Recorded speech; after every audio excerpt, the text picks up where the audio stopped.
All right, friends, I went to something called a temple night in Greece, and I fully thought I was about to walk into some giant fest situation, like dim lighting, naked bodies everywhere, a lot of this going on, just madness. Instead, I ended up in one of the most structured, emotionally grounded, and weirdly wholesome intimacy spaces I've ever experienced. And honestly, I was not prepared for that. Let me explain. But first, quick thing before we start, this channel could disappear overnight because of the content I make. There is a link in the description. Drop your email, it takes 10 seconds. It's just my emergency come find me button. If ever I disappear off the internet, that's it. Okay, let's go.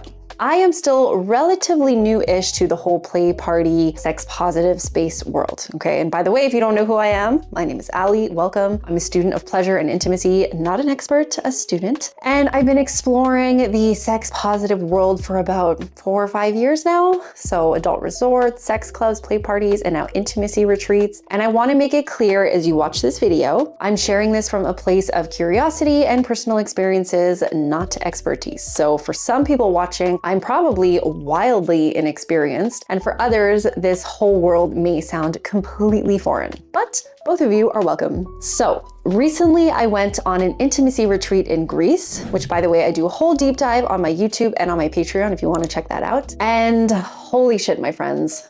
Holy shit, did I learn a lot. Now, one evening on the itinerary, there was something called a temple night. And when I first heard the name and read the description, I'm not gonna lie, I assumed it was basically going to be a giant ass orgy. Like, again, dim lighting, people hooking up everywhere, chaotic, sexy energy. And don't get me wrong, there was definitely some of that, but not in the way I expected. Now, before getting into my experience, what the hell is a temple night anyways? Because I didn't know, and I'm sure you're sitting there being like, what the hell is this girl talking about? Because honestly, my only reference point going in was basically sex clubs and play parties, so I assumed it would be something like that. But it was actually very different. So a temple space is a privately organized, facilitated event that comes out of the conscious sexuality and neo-tantra world. It's more common in parts of Europe like Germany, the Netherlands, and the UK, which is probably why I've never heard about it in North America, because those places have a longer history of more intentional intimacy spaces. And that's the key word here, intentional. It's not a sex club. It's not a play party. It's a sober, structured container where connection, consent, and nervous system safety come first, and anything sexual, if it happens, emerges from that foundation. So instead of people just arriving and immediately socializing or drinking, you usually start with guided exercises. Things like grounding, maybe meditation, eye contact, consent practice. Sometimes there's silly communication games, even learning how to ask for and hear no in real time. And I know that maybe it sounds a little bit silly, but in practice, it completely changed the energy of the room. And honestly, it was actually kind of fun because you're not starting from strangers in a space together. You're starting from, okay, like we've already begun relating to each other. We've got to know each other in a conscious way. And that shift is honestly the whole point, because you've built this container, this safety, this trust in this space, and then like everyone just gets naked and has some fun, which I'll get to in a second. Now, the Greece retreat. Okay, which by the way, again, deep dive on the YouTube. I talk about this temple party experience on my Patreon in real time. So I did a lot of voice memos while I was there to kind of capture how I was feeling in the moment. If you want to check those out, you can on the Patreon, and it's also just a really great way to support sex positive content. So yes, at the retreat, there were many workshops. Okay, a lot of them were very heavy, vulnerable, deep, emotional, and I'd already been through a huge emotional wave that week. Lord knows what workshop I did in the morning, some kind of like inner child healing, I don't know. So when I saw the temple night on the schedule, my gut reaction was like, man, I am not in the mood for a fuck fest tonight. Like, it's not where my energy is. Then I started chatting with people during the day who had been to temple spaces before, again, mostly all in Europe. Well, not mostly, all in Europe. And the picture they painted was completely different from what I had in my head. So they explained that before anything remotely sexual happens, there's often hours dedicated to connection exercises, grounding activities, consent practices, like I said, and getting to know people. Now, usually these events are a couple of hours. The workshop here was only 3, so we maybe had an hour and a half to like get to know each other. And then the rest of the time was the free flow, which is basically like the time to play. And honestly, I was like, you know what? That's kind of cool. Like I can go and I can always leave if I'm not not into it and just go back to my room, right? Because one thing I did notice in more like traditional sex club or play party spaces is that there is certainly a lot of talk about consent, right? They always do the talks at the beginning, they give you examples and so on. It's super important for these spaces. If you go to a space like this and they don't talk about it, that's not a good sign. You should get out of there. But often there isn't much intentional connection beforehand. So what happens a lot of the time at a sex club or a play party, like people arrive, people are kind of mingling in their little cliques. People are very nice, however, but it is a bit like people are kind of off in corners, and some people are drinking, some people are high. Sometimes there's awkward mingling, even though like generally people are very nice. And then eventually in time, like things become just sexual. And obviously many of those spaces can still be respectful and consensual, but I will say once alcohol or substances enter the mix, consent can become a lot more complicated to navigate clearly, both giving it and receiving it. Our temple night was facilitated by these two amazing facilitators called Till and Chikra, who were already my favorite facilitators from the retreat. I also did the kissing workshop with them, which I also did a video on YouTube about. They're awesome. They're really great at holding space for people. They just had this incredible ability to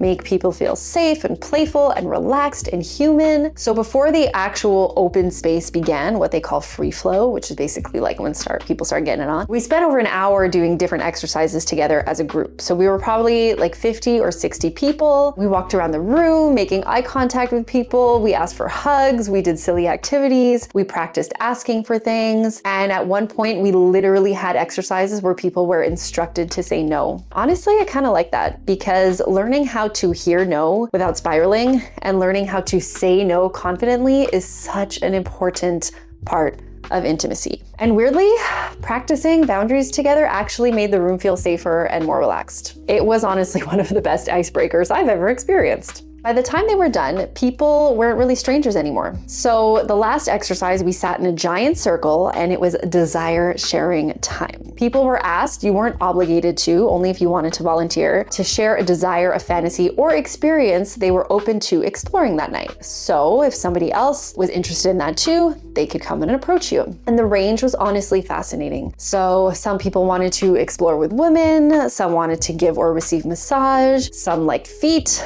some wanted spanking, cuddles, sensual touch. Honestly, one person simply said they wanted someone to talk to. That reminded me that intimacy isn't always sexual. Some people just want connection, attention, affection, presence, conversation, maybe someone to like sit in the corner with and kind of chat about what's going on around. And I think hearing everyone openly share their desires without shame was honestly one of the most beautiful parts of the night. I wanted to share too. I was a little shy, but I was like, no, Ali, this is your chance to be bold, raise your hand, ask for what you want. And even though I had a list of a million things that I wanted to try, I kept it pretty basic. So I said that I was interested in receiving massages, was open to couples, and maybe wouldn't mind being blindfolded and told what to do. Again, barely scratched the surface level, but whatever. And then, friends, the lights dimmed, the music started. It was really like great, sexy music. The mattresses came out and the facilitators basically said, all right, everybody, have fun. And suddenly everyone just slowly started approaching each other, talking, flirting, connecting. And yes, some people approached me and some I said no to and some I said yes to. And I did enjoy myself a little. I didn't go too crazy, but it definitely involved a lot of coconut oil. You could find that story on Patreon. I recorded real-time voice memos about what I was going through during the retreat. And honestly, like one thing I'm so grateful for is getting to experience spaces like this firsthand so I can share them with you guys honestly, because I know a lot of people have assumptions, fears, or judgments about sex positive spaces. And I totally get why, they are intimidating. You think they're one thing and they're really not. Even though I've been in sex positive spaces before, like for this temple night, like I had an assumption that it was, oh God, it's just gonna be like a giant chaotic orgy and I'm just not in the mood for that energy tonight. But the reality was way more nuanced and human than I expected, Yes, some people were hooking up. Actually, I don't even think that many people had sex. And when I say had sex, I mean penetration or oral. To be honest, I wasn't really paying attention to anything that was going on around me, but That's my vague memory. It was very few people doing that. Most people were doing a lot of other things. Some people were dancing. I remember there was a corner where people were just kind of like in the zone. There was a cuddle corner. Someone started like a little cuddle situation on one of the mattresses. Some were just laying together, talking. Some people were wandering around and socializing. Some were quietly observing. And what I found really interesting was realizing that there was no pressure to perform sexually. Like, you didn't have to do anything. It was completely acceptable, and it is always completely acceptable to just sit in the corner and watch, or talk to people, or cuddle, or simply experience the energy of the room without participating physically. And honestly, you can still learn a lot and get a lot out of the experience just by observing. I think that one of the biggest misconceptions I had going in, and I'm always surprised and reminded when I go into these sex positive spaces, is assuming that everyone would be aggressively sexual. But the reality was that it was actually a lot softer, calmer, and more human than I expected. Another good thing to practice is accepting no, because there are a lot of people that will approach you and ask for something. You have to practice saying no if you're not into it, and the other person has to accept hearing it. So thankfully, these spaces are curated very carefully to hold that space, because as we all experience, it is hard to do that in real life for a lot of people. It's hard to say no. It's hard to accept the no and to take rejection and not take it personally. But yeah, the reason why people are able to let go, women in particular are able to let go and explore, is because they feel safe enough to say no and know that it will be respected. The only awkward part of the night, which was expected, was when the facilitators announced, okay, everybody, you have 30 minutes remaining. And then later, 10 minutes remaining. Like, okay, excuse me, what do you mean? We have to return to society now? We're all in this like blissful bubble. I got coconut oil like all over me. But yeah, honestly, I appreciated that there were the facilitators there to ensure a structured ending. You know, they were there holding the space for us and making sure that everyone started out really in a safe, positive, trusting way. And they were also there to help us close the space up and help people slowly come back together, you know, have time to reconnect, debrief, cuddle, hydrate, and just regulate emotionally, which again felt very different from a lot of nightlife environments where people just kind of disappear into the night afterward and there is zero check-in on anyone's emotional well-being, physical well-being. Overall, this ended up being one of the most positive and unexpectedly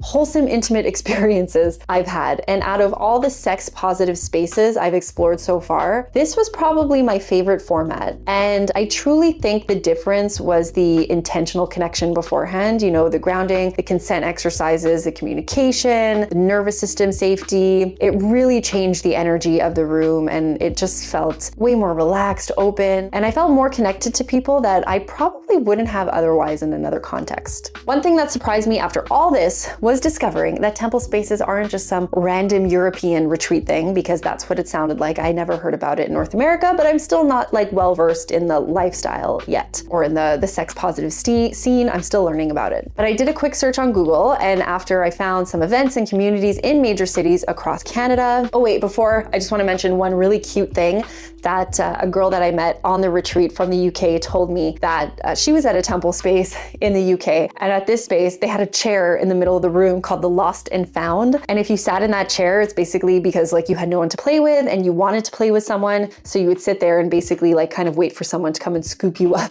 to play. So very cute. Anyways, yes, temple spaces across major cities in Canada. Maybe there's a whole world of these spaces happening quietly around us and I'm just not immersed enough in the community yet to let you know, but I'm gonna keep doing my research and I'm definitely curious to explore more, and I will absolutely keep you all posted if I do.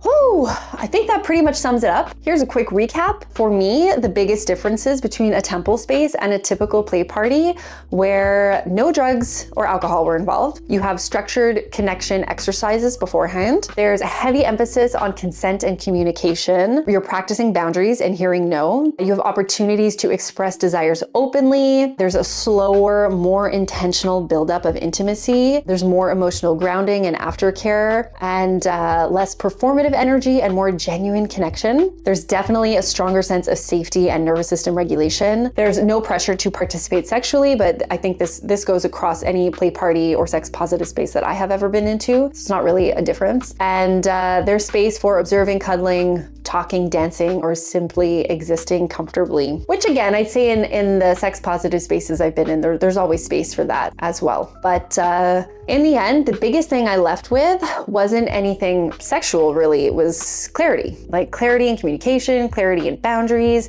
in desire, because no one really taught us how to do that. We're just kind of like thrown into intimacy and expected to figure it out. But when you're immersed in a space like this and they slow everything down enough that you actually get to practice like being an intimate human with other humans, that's like really special, friends. It's a very special. Now, would I do it again? Yes, I probably would. I would definitely try it again. I would go back alone. I would go back with Gab, my partner. I would go with friends. And I will be seeking some out, you know, and I'll keep you posted on how it goes, what the experiences are, what the people are like, because I'm like your little sex positive guinea pig. I like sharing these adventures with you all. So what I basically want to know is, does this sound like something that is interesting to you, or is this your idea of a social nightmare? Either way, I'm genuinely curious, so please drop it in the comments below. And if you are curious to get those behind the scene juicy details of how I was feeling, experiences that I had, just like overall views of the retreat and any other, you know, travel, sexcapades, sex journey, education, whatever, definitely check out the Patreon. I'll link it below. It's a really great way to connect and just support sex positive content, because it's very important. So thank you for watching, and I will see you in the next video. Je vous aime.